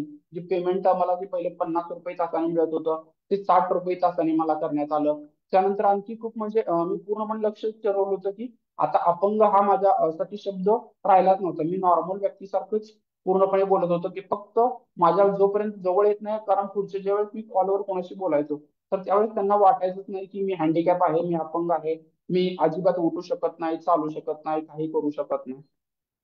कारण मी पूर्णपणे घरी बसूनच काम करायचो. त्यांच्या मीटिंग वगैरे जॉईन करणे वगैरे ह्या गोष्टी पूर्णपणे माझ्या अंडरखालीच होत होत्या. त्याच्यानंतर हळूहळू मला आणखी चांगले मोठ्या पदाची जबाबदारी देण्यात आली. आज मी नॅशनल कोऑर्डिनेटर म्हणून काम करतोय. आता ही जी संस्था आहे तर ही माया फाउंडेशन ही संस्था ज्येष्ठ नागरिकांसाठी मोफत मदत करते. जसं की आजकालच्या धकाधकीच्या जीवनामध्ये असं झालेलं आहे की बरेच जे ज्येष्ठ नागरिक आहेत, वयस्कर मंडळी आहेत, ते घरामध्ये एकटे असतात. तर त्या एकट्या ज्येष्ठ नागरिकांना काही गोष्टींची गरज असते की त्यांची मुलं वगैरे आहेत, परदेशामध्ये आहेत किंवा गावाबाहेर राहतात, शहरामध्ये राहतात किंवा जॉबला बाहेरच्या वेगवेगळ्या ठिकाणी असतात. तर त्यांना एकटेपणा जाणवतो त्या ज्येष्ठ नागरिकांना. जसं की त्यांना दवाखान्यात वगैरे जायचं आहे किंवा गोळ्या औषध आणायचे आहे किंवा काहीतरी बाहेरून जरा थोडं फिरवून आणायचं आहे, लिखाणाचं काम आहे. तर अशा प्रकारची जी मदत आहे ती ही संस्थेच्या माध्यमातून केली जाते. तर या संस्थेच्या माध्यमातून स्वयंसेवक जातात आणि त्या व्यक्तीला अशी पूर्णतः मोफत मदत करतात. आणि त्याचं जे कोऑर्डिनेशन असतं तर ते पूर्ण कोऑर्डिनेशन आमच्या टीम द्वारे केलं जातं. जी माझ्याकडची बॅक ऑफिसची जी टीम आहे, बिंदू टीम. बिंदू म्हणजे बिंदू हा एक संस्कृत शब्द आहे. त्याचा अर्थ असा होतो की फोकस, म्हणजे एका ठिकाणी लक्ष केंद्रित करणे. तर आमच्या हे बिंदू टीम मध्ये ना त्याच्यामध्ये सुद्धा 3 प्रकारच्या वेगवेगळ्या प्रकारच्या टीम आहेत. एक आहे डेटा टीम, दुसरी आहे कॉलिंग टीम आणि तिसरी आहे पॉवर टीम. कॉले सगळ्यात प्रथमची जी डेटा टीम आहे, कारण बघा आजकाल बघायला गेलं ना अपंगत्व वेगवेगळ्या प्रकारचे असतात. तर याच्यामध्ये जे डेटा टीम आहे ते असे लोक आहेत की जे बोलू शकत नाहीत किंवा कानाने ऐकू शकत नाही. तर त्यांना कुठल्या प्रकारे काम द्यायचं, तर त्यांना फक्त डेटा एंट्रीचं काम दिलं जातं, डेटा सर्चिंग करण्याचं काम दिलं जातं. ते डेटा सर्चिंग करून आमच्यासारख्या लोकांकडे देतात. त्याच्यानंतर दुसरी जी टीम आहे ती कॉलिंग टीम. कॉलिंग टीम याच्यामध्ये असं आहे की म्हणजे जे लोक बोलू शकतात, बाहेर जाऊ शकतात, परंतु त्यांना डोळ्यांनी दिसत नाही. तर ज्या लोकांना बोलता खूप छान येतं, त्यांची डिमांड कमांड असते बोलण्यावर, अतिशय प्रभुत्व असतं त्यांचं. तर त्या लोकांना आपण हे कॉलिंगचं काम देण्यात येतं. आणि तिसरी जी टीम आहे ती पॉवर टीम. पॉवर टीम मध्ये असे लोक की जे चालू फिरू शकत नाहीत, जे व्हीलचेअर बाउंड आहेत, अशा प्रकारचे ज्यांना पोलिओ वगैरे आहे, जे की लिहू शकतात, बोलू शकतात, ऐकू शकतात, बघू शकतात. अशा प्रकारची ही 3 टीम आमच्या संस्थेमध्ये काम करतात. वेगवेगळ्या प्रकारचे ही संस्था पूर्णपणे ज्येष्ठ नागरिकांशी साठी जे काम करते ते पूर्णपणे मोफत काम करते. आता सध्या भारताच्या 72 शहरांमध्ये आणि युकेच्या 4 शहरांमध्ये काम करते. नुकतंच आपण नेपाळमधील काठमांडू येथे सुद्धा सुविधा सुरू केलेली आहे या संस्थेची. या संस्थेचे काम करत असताना मला वेगवेगळे पुरस्कार देखील मिळालेले आहेत.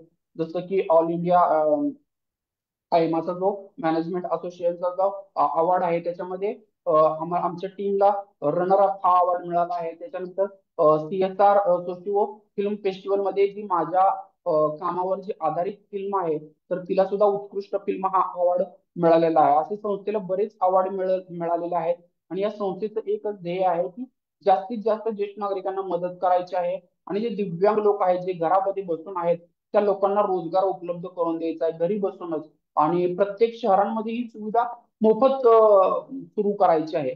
तर अशी या संस्थेचे उद्दिष्ट आहे. आणि त्या संस्थेच्या माध्यमातून मी सुद्धा या संस्थेचे अतिशय चांगल्या प्रकारे काम करतोय. मला स्वतःला खूप अभिमान वाटतो की मी जे काय महिन्याचं मी पेमेंट घेतो, त्याच्यानंतर मला परफॉर्मन्स बोनस दिले जातात. त्याच्यानंतर की रिझल्ट एरियानुसार तुम्हाला एक्स्ट्रा बोनस पण दिला जातो, अॅन्युअल बोनस, क्रिटिकल बोनस, अशा वेगवेगळ्या प्रकारचे संस्थेच्या माध्यमातून बोनस पण दिले जातात. त्यामुळे प्रत्येक जो आमच्या संस्थेमध्ये काम करणारा दिव्यांग आहे तो आत्मनिर्भर बनण्याच्या दृष्टिकोनातून काम करतो. स्वतःची जी उमेद आपली असते हरवलेली असते अपंगत्वाच्या नंतर, तर ती उमेद त्यांची पूर्णपणे जागी होते आणि चांगल्या प्रकारे काम करते. तर असंच मी या संस्थेच्या माध्यमातून आजही काम करतोय आणि पुढेही काम करत राहील. असा माझा जीवन प्रवास आहे. मला आज जवळजवळ 11 वर्ष पूर्ण होत आहेत.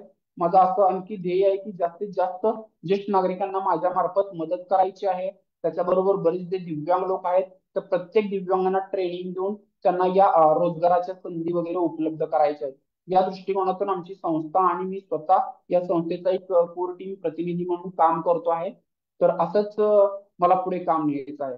याबद्दल मी एवढे बोलतो आणि माझे शब्द जे वाढलेलं भाषण आहे ते संपवतो. धन्यवाद. धन्यवाद अभिजित सर. खूप प्रेरणादायी प्रवास आहे. म्हणजे एक उत्तम कुस्तीपटू ते एक आता त्या अडथळ्यातून विजेता असा अभिजित असा तुमचा प्रवास आहे. खूप असं प्रेरणादायी प्रवास आहे सर. माझ्या मनात 2-3 प्रश्न आहेत. सर्वात आधी तर या संपूर्ण जीवन प्रवासात म्हणजे तुमच्या बिफोर ओके. ऍक्सिडेंट आणि आफ्टर ऍक्सिडेंट तुमच्या जीवनातला सर्वोच्च आनंदाचा क्षण कुठला की जो कधीही विसरू शकत नाही? म्हणजे अपंगत्वा नंतरचा. बिफोर ऍक्सिडेंट आणि आफ्टर ऍक्सिडेंट दोघं याच्यातलं. कारण ओके. तुम्ही दोघंही जीवन जगला आहात, जगता आहात. हो हो हो. बिफोर ऍक्सिडेंट जर सांगायचं झालं तर मी जे काम करत होतो म्हणजे कुस्ती क्षेत्रामध्ये काम करत होतो, त्याच्यामध्ये मला माझा हायएस्ट म्हणजे युनिव्हर्सिटीमध्ये शिवाजी युनिव्हर्सिटीमध्ये मी चॅम्पियन ठरलो. All over all India inter university मी माझं सिलेक्शन झालं. त्यामुळे माझी ओळख झाली की चांगला कुस्तीगीर म्हणून माझ्या गावामध्ये, तालुक्यामध्ये, जिल्ह्यामध्ये ओळख झाली की एक चांगला कुस्तीगीर आहे. आणि हा कॉलेज करून इंग्रजीतून शिक्षण घेऊन BSc सुद्धा करून इथपर्यंत पोहोचलेला आहे. हा माझा बिफोर ऍक्सिडेंटचा प्रवास. आणि जो आफ्टर ऍक्सिडेंट आहे त्याच्यामध्ये माझा पहिला आनंदाचा महत्वाचा क्षण म्हणजे ज्या दिवशी मी काम केलं आणि काम केल्यानंतर माझ्या बँकेमध्ये पैसे आले, ते बघून मला अतिशय छान वाटलं की मला एक नवीन उमेद निर्माण झाली की बाबा मी असा असून सुद्धा की काहीतरी नवीन करू शकतो, काहीतरी करू शकतो आणि मी आता आणखी पैसे मिळवू शकतो. गप्प बसून आपल्याला चालणार नाही. आणखी दिव्यांगांना धीर पण द्यायचा आहे आणि घरातल्यांना पण धीर द्यायचा आहे. ह्या दोन गोष्टी माझ्या अतिशय आनंदाच्या आहेत. तर या संपूर्ण जीवन प्रवासात तुमच्या जीवनातला वेदनादायी क्षण की जो कधी विसरला जाऊ नाही शकेल? ओके. वेदनादायी म्हणजे ज्या दिवशी माझा ऍक्सिडेंट झाला तोच माझ्या जीवनातला अतिशय वेदनादायी क्षण. कारण सगळं सुरळीत चाललं होतं आणि फक्त एका ऍक्सिडेंटमुळे माझं पूर्णपणे जीवनच विस्कळीत झालं होतं. म्हणजे अशी परिस्थिती आली होती की मला सुसाईड सुद्धा करता येत नव्हती. कारण मला ज्यावेळेस माझा ऍक्सिडेंट झाला आणि त्याच्यानंतर मला वाटत होतं की नाही आता आपलं जीवन संपलेलं आहे. परंतु अशी परिस्थिती होती की मला स्वतःला मला सुसाईड सुद्धा करता येत नाही. कारण माझे हात उचलत नाहीत, पाय उचलत नाहीत. कुठे जायचं, पळून जाणार, काय करणार, काही सुद्धा करता येत नाही. हा माझा अतिशय म्हणजे वेदनादायी क्षण होता ज्या दिवशी माझा ऍक्सिडेंट झाला त्यावेळेस.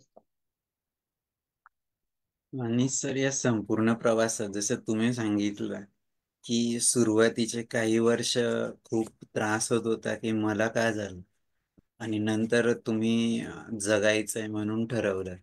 तर या संपूर्ण तुमच्या आतापर्यंतच्या प्रवासात तुम्हाला हा स्पार्क कुठून मिळाला की मला हे करायचंच आहे? जसं बिफोर ऍक्सिडेंट तुम्ही सगळं तुमच्या प्रवासात सांगितलं की तुम्ही दोघंही बॅलन्स केलं, म्हणजे तुमचं शिक्षण आणि तुमचं जे पॅशन किंवा करिअर आहे कुस्तीचं, हे कंटिन्यू बॅलन्स ठेवत गेलं. तसं आफ्टर ऍक्सिडेंट जगायचं आहे, आणि मग जगायचं आहे तर मग काहीतरी करायचं आहे. हा स्पार्क कुठून मिळाला आणि तो आता पण तुम्ही कसा कंटिन्यू ठेवताय? कारण कसं असतं की एक दिवा पेटायला फक्त एका ठिणगीची गरज असते. तसं हा तुमच्यातला जो दिवा पेटलाय तो कसं काय पेटला आणि तो आता तुम्ही कसा पेटत ठेवताय त्याबद्दल पण बोला. ओके. आता याच्यामध्ये असं झालं की ज्यावेळेस ऍक्सिडेंट झाला होता 1-1.5 महिन्यानंतर मी प्रत्येकाला दोष देत होतो. माझ्याकडे प्रत्येक जो व्यक्ती येतोय ना, मी त्या प्रत्येकाला दोष देत होतो आणि माझ्या मनाला सुद्धा दोष देत होतो की नाही मला आता नाहीच करायचं. परंतु मला सगळ्यात मोठा जो सपोर्ट मिळाला तो माझ्या फॅमिलीचा होता. कारण माझ्या फॅमिलीने ठरवलं होतं नाही याला काहीच होणार नाही, हा परत उभा राहू शकतो. याच्यामुळे याचं काही सुद्धा असं बघायला गेलं तर असं काही सुद्धा नुकसान झालं नाही. कारण मला ज्या जखमा वगैरे झाल्या होत्या त्यामुळे मी पूर्णपणे संपून गेले असं मी मानलं होतं. परंतु माझ्या घरातले जे काही नातेवाईक आहेत ते मला येऊन भेटायचे नेहमी. काही ना कुठे मला माझा भाऊ आहे तो नेहमी कुठेतरी मी बाहेर जायला सुद्धा नको म्हणायचो. तो नाही, माझा भाऊ आहे, तो माझे भाऊ आहे, ते मला उचलून गाडीत बसवायचे, व्हीलचेअर वरून मला इकडे तिकडे फिरवायचे. नवीन नवीन हे बघ ते बघ ते बघ, तुला इकडे ने तिकडे ने. माझ्या परत कुस्ती केंद्रात सुद्धा माझ्या घेऊन गेले होते माझे भाऊ. तर त्यावेळेस वाटलं की यार नाही, आपण मागे हटून आता चालणार नाही.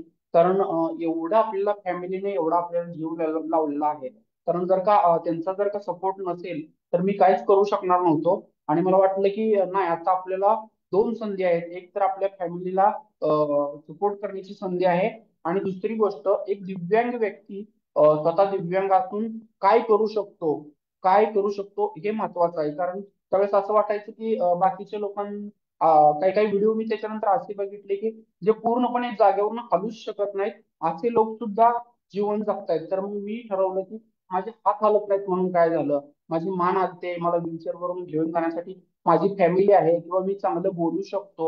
तर त्यावेळेस मला वाटलं की नाही, आता आपल्याला जगायचं आहे आणि आता काहीतरी करून दाखवायचं आहे.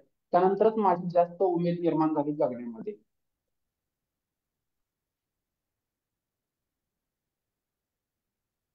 खूप छान.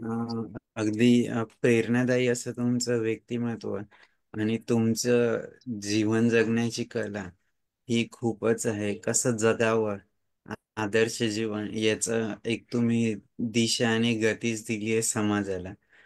मी आता आपल्यासोबत जे प्रेक्षक आहेत, आमचे सर्वात सिनियर आजी आहेत अशोक भानसे सर, त्यांना विनंती करतो की त्यांनी बोलावं. नंतर आपण सगळ्यांसाठी मंच खुला करूया. अशोक भानसे सर. सर नमस्कार सर. नमस्कार.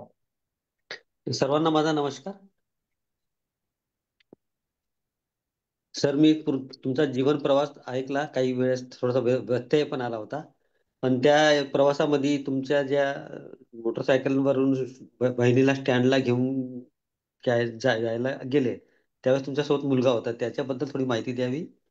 आणि तुमच्या येस. माया फाउंडेशनच्या बाबत जे तुम्ही बोलले आणि त्याच्यात तुम्ही राहून धडपड करून राहिले हे आमच्यासाठी सर्वांसाठी प्रेरणादायी आहे.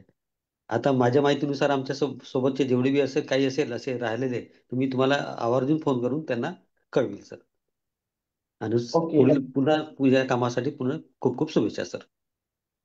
Okay okay. ऍक्च्युली माझा ज्यावेळेस ऍक्सिडेंट झाला त्यावेळेस माझा पुतण्या म्हणजे भावाचा मुलगा तो पुढेच बसला होता, पुढे डिक्कीवर. आणि त्याला एका हाताने मी धरलं होतं आणि एका हाताने गाडी चालवत होतो. तर त्यावेळेस तो खड्डा मला दिसला नसल्यामुळे गाडी ज्यावेळेस स्लिप झाली त्यावेळेस गाडी पण एका साईडला पडली, माझा पुतण्या पण एका साईडला पडला आणि मी विरुद्ध बाजूला पडलो, डांबरीवर पडलो. त्यामुळे माझ्या मानेला मार लागला. परंतु माझ्या गाडीला कुठेही काही झालं नाही किंवा माझ्या पुतण्याला सुद्धा काही झालं नाही, फक्त तो घाबरून रडत होता. त्यामुळे तो अगदी व्यवस्थित होता. आणि मला सुद्धा कुठेच ब्लड वगैरे आलं नव्हतं, ब्लडिंग वगैरे कुठेही झालं नव्हतं. त्यामुळे मला सुद्धा असं वाटत होतं की नाही, मला नक्की झालंय तरी काय. किंवा घरातल्यांनी पण बघितल्यानंतर वाटलं की काहीतरी मुक्का मार वगैरे छोटासा लागला असावा, कारण कुठेही ब्लडिंग वगैरे झालं नव्हतं. परंतु मला जो मार लागला होता तो आज मज्जारज्जूला जबरदस्त मार लागला होता. मज्जारज्जू जवळजवळ कटच झाला होता. अशा प्रकारची माझी कंडिशन होती. आणि या संस्थेसोबत मी आजही काम करतोय. बऱ्याच दिव्यांग लोकांना मी मार्गदर्शन करून माझ्या टीम मध्ये सुद्धा घेतलेलं आहे.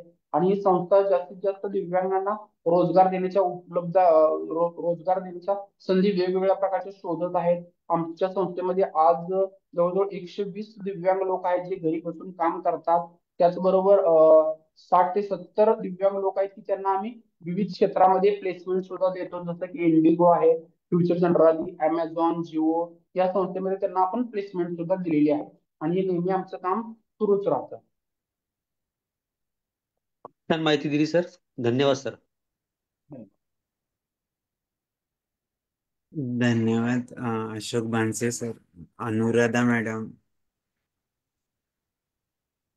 नमस्कार सर. नमस्कार अभिजित सर. मी तुमच्या बरोबर माया केअर मध्ये काम केले आहे.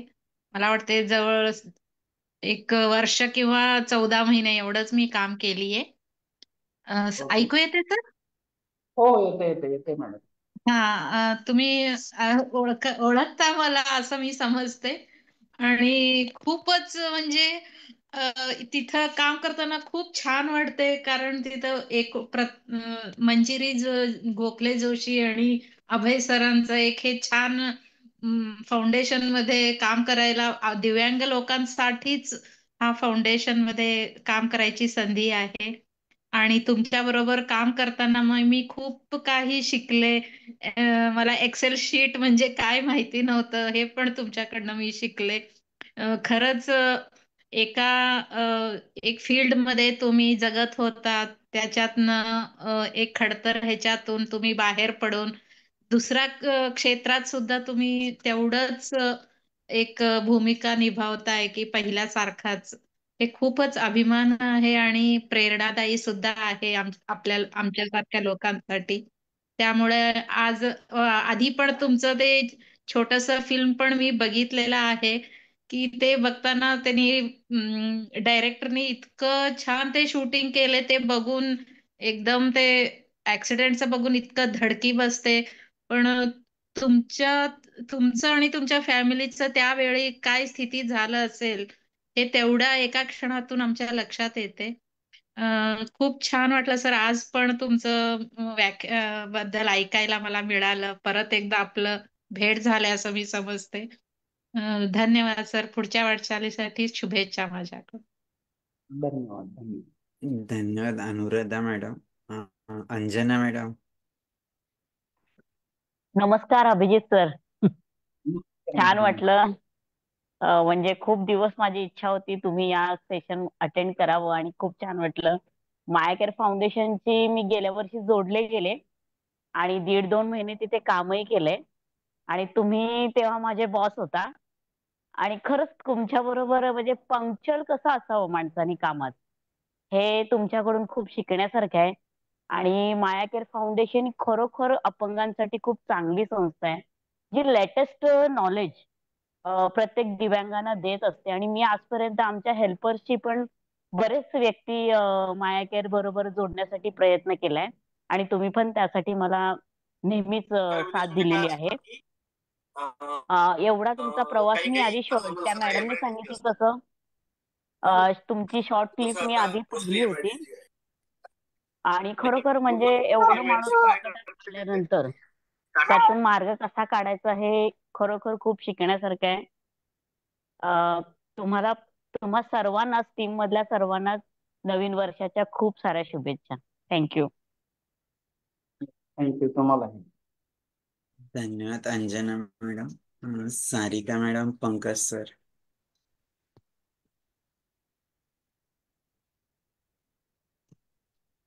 पंकज सर, तुम्ही अनम्यूट केलंय, बोला. नाही, अनम्यूट नाही झालं. हा, माझा आता आवाज येतोय का? हो, येतोय. बोला पंकज सर. अभिजित सरांचं खूप खूप अभिनंदन. स्पायनल कॉर्ड इंजुरी झाल्यानंतर त्यांनी खूप काम करतायत, त्याच्याबद्दल आनंद वाटला. कारण की मी पण एक स्पायनल कॉर्ड इंजुरी असून त्यांच्या इतकं काही काम करू शकत नाही. आणि आता मी त्यांचे भाषण ऐकून त्यांच्याशी संपर्क करून माया फाउंडेशनशी जोडून खूप मदत घेऊ शकतो त्यांची. त्याच्याबद्दल खूप खूप धन्यवाद. नक्कीच नक्कीच. पंकज सर CISF मध्ये आहे आणि अजूनही ऑन ड्युटी आहे. ते ड्युटीवर असतानाच त्यांचा हो ऍक्सिडेंट झाला होता, पण हो अजूनही ते सेवेत आहे, देश सेवेत. अं, आणि त्यांच्या इंजुरी नंतर पण काम करतायत अजूनही. आता आता नॅशनल सिलेक्शन झालं ना, आता मी कोल्हापूरला ज्या स्पर्धा झाल्या होत्या ना पॅरा ऍथलेटिक्स, ओके. कोणत्या गेम मध्ये आहात सर? मी शॉर्टपुट आणि जॅव्हलिन, डिस्कस थ्रो. मी आता आलो होतो, मला नव्हतं एवढी आयडिया. मी हेल्पर्स फाउंडेशन मध्येच आम्ही 2 दिवस मुक्काम केला. ओके. आणि आटपाडी त्याच रोडनी गेलो, मी स्वतः गाडी चालवत गेलो होतो. बरं, अगोदर थोडी ओळख व्हायला पाहिजे.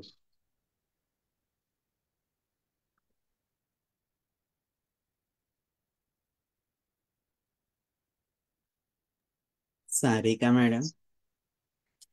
हा बोला.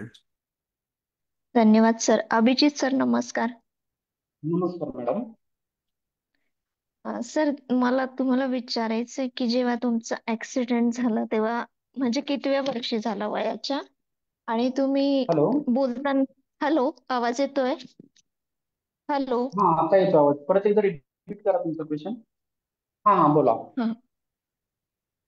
हा सर मला विचारायचंय तुमचा ऍक्सिडेंट जेव्हा झाला, हॅलो, वयाच्या कितव्या वर्षी झाला तो? हॅलो हॅलो, एक आवाज मिनिट. येतोय सर? ऍक्सिडेंट झाल्यानंतर हा आता येतोय. बोला मॅडम. सॉरी.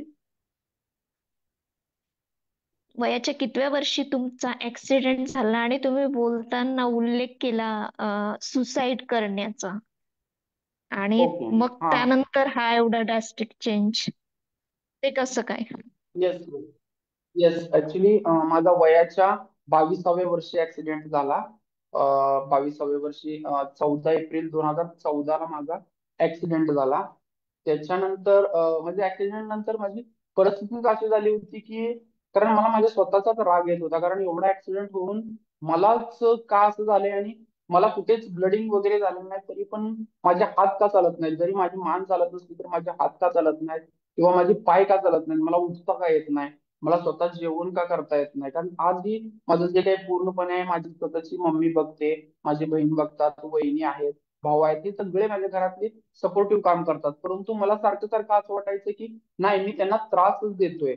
जे काही करतात ते जवळच्या भावनेने करत होते, मायेच्या भावनेने. परंतु मला असं वाटायचं की नाही, मी यांना पूर्णपणे सगळं काम लावतोय, की काय यांना मी त्रास देतोय. त्यामुळे सारखंच असं वाटायचं की सुसाईड करावं. परंतु त्याच्या पुढचा प्रॉब्लेम होता की मी सुसाईड तर कशी करणार, कारण मला माझे हात सुद्धा चालत नाहीत किंवा काहीच करत नाहीत.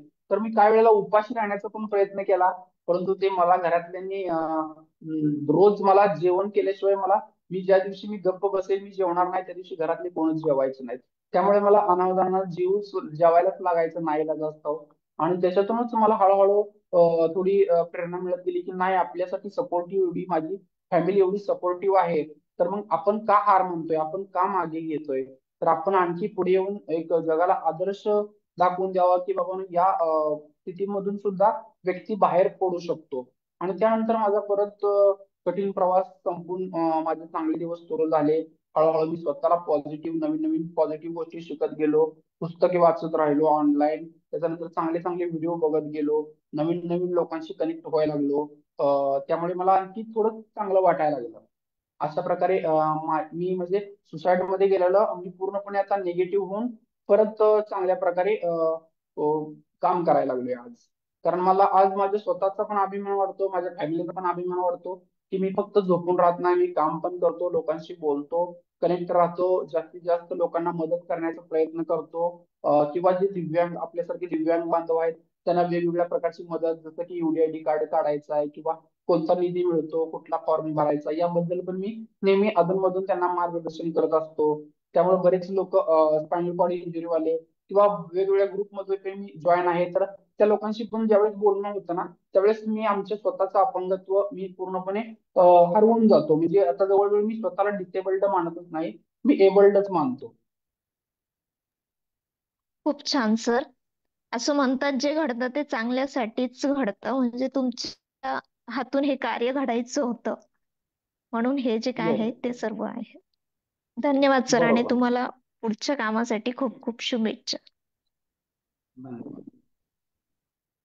धन्यवाद सारिका मॅडम. प्रल्हाद सर. अभिजित, माझा आवाज येतोय का तुला? हो येतो येतो येतो. Abhijit, grand salute to you. प्रत्येकाच्या आयुष्यात हे अपंगत्व, 90% अपंगत्व हे ऍक्सिडेंटल अपंगत्व असतं. म्हणजे माझा बोलण्याचा उद्देश काय माहिती का, मलाही अपंगत्व ऍट द एज ऑफ 3 आलं.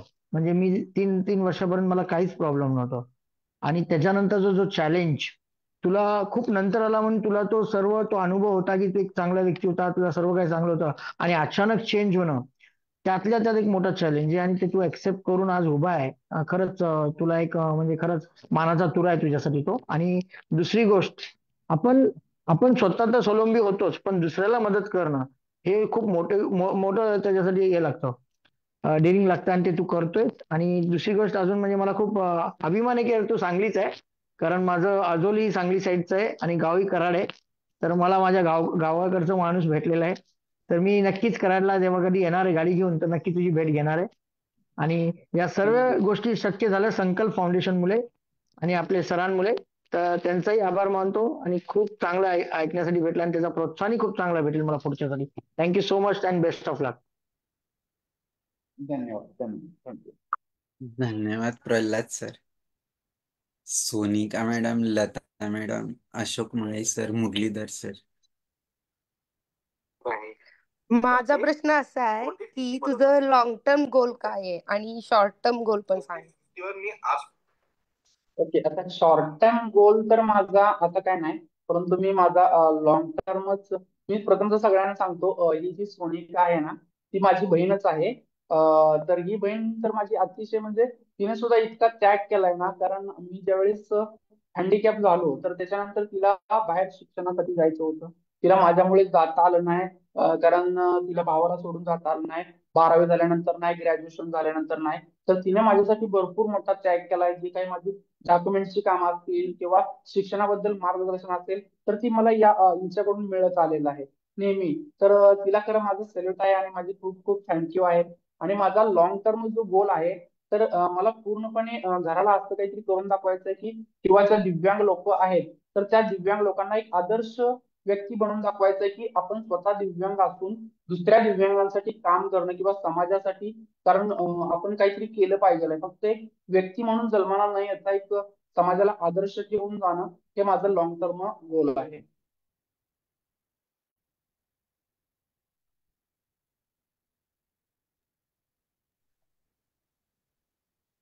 Okay. Lata madam, Ashok Mali sir, Muralidhar sir. आता जॉब काय करतात सोनिका मॅडम?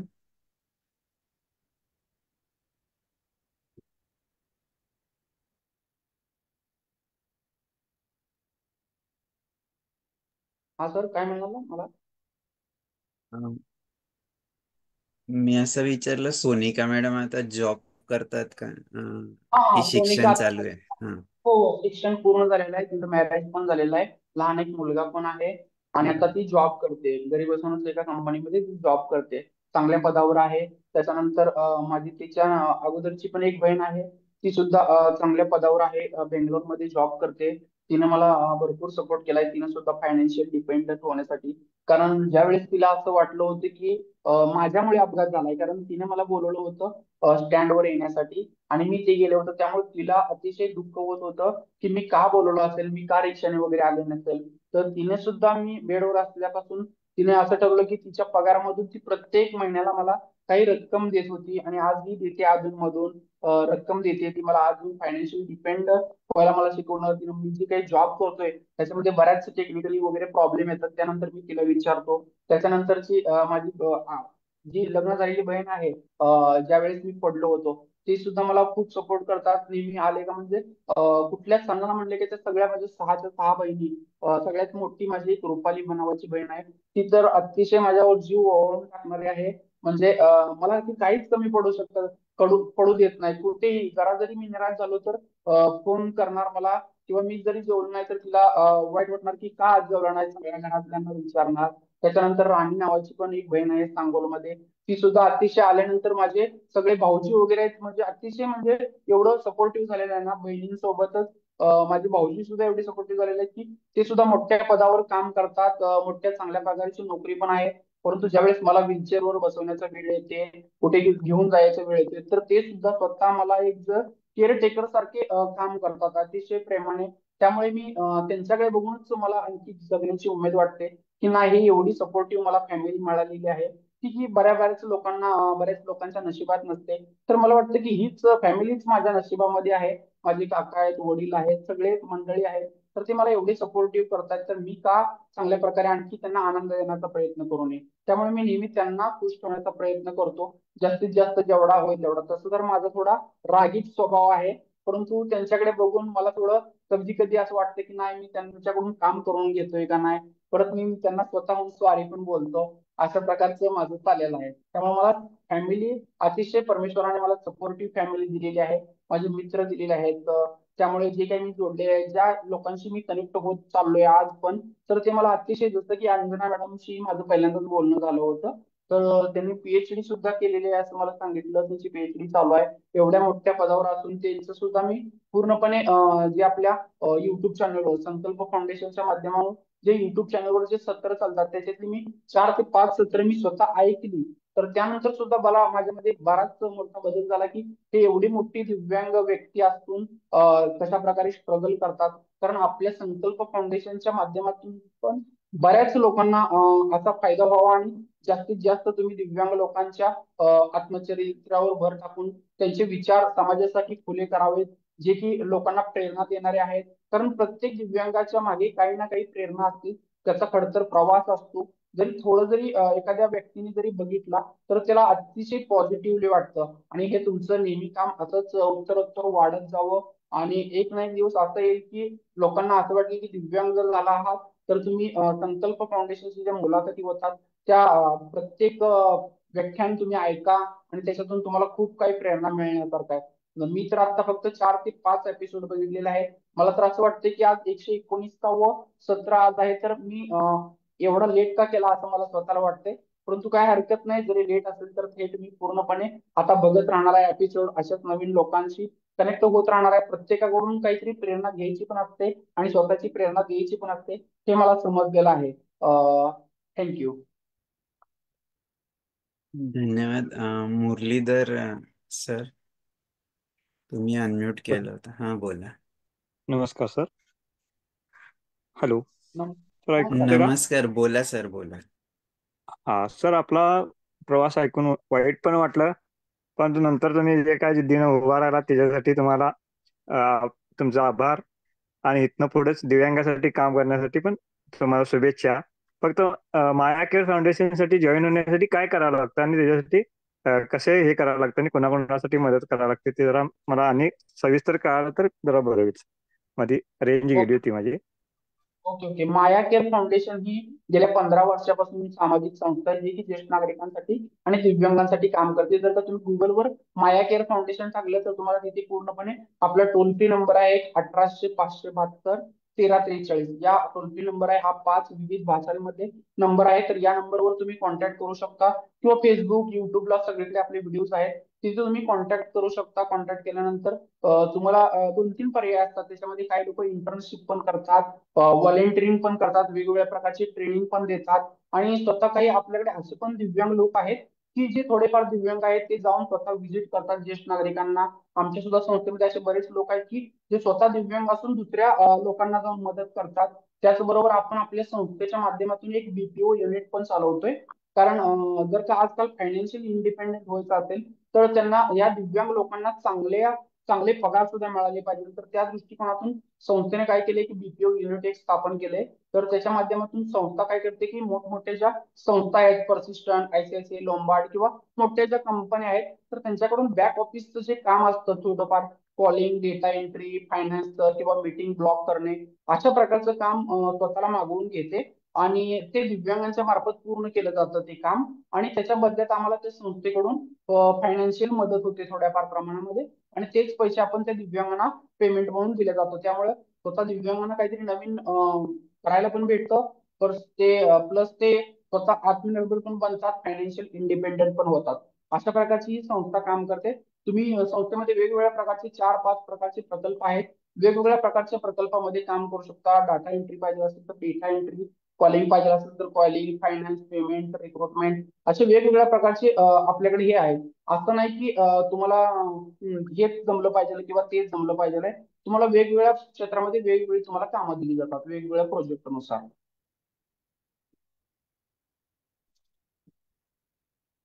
तर तुम्ही नक्की संस्थेशी कॉन्टॅक्ट करा. तुम्हाला नक्की पॉझिटिव्ह रिस्पॉन्स दिला जाईल. किंवा तुम्ही माझा नंबर सुद्धा तुम्हाला मिळून जाईल फेसबुकवर वगैरे, तर किंवा सरांकडून सुद्धा मिळून जाईल. तुम्ही माझ्याशी कॉन्टॅक्ट केला तरी काही हरकत नाही. धन्यवाद. ठीक आहे सर. ओके, धन्यवाद. धन्यवाद मुरलीधर सर. अशोक माळी सर आणि लता माळी मॅडम.